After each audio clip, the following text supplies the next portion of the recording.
ફતેપુરા લાઈવમાં આપ તમામ દર્શક મિત્રોનું સ્વાગત છે। હું છું આપની સાથે રિપોર્ટર યાસીન ભાભોર।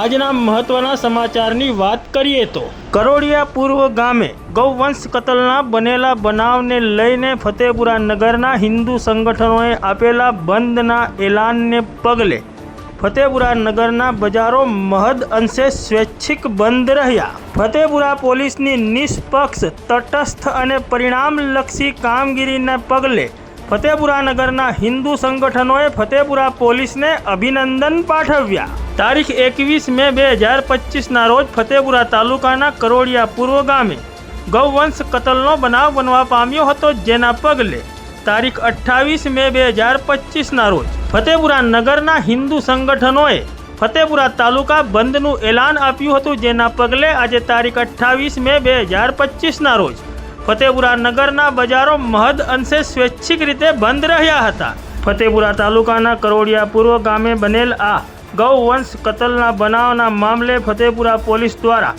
નિષ્પક્ષ, તટસ્થ અને પરિણામલક્ષી કામગીરી કરવામાં આવતા ફતેપુરા નગરના હિન્દુ સંગઠનોએ ફતેપુરા પોલીસને અભિનંદન પાઠવ્યા છે।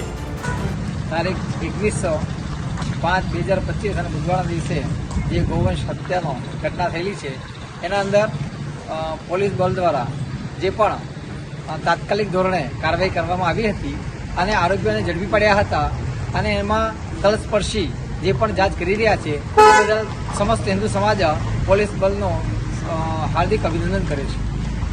આપનું નામ? લોકેશ ચંદ્ર દવે।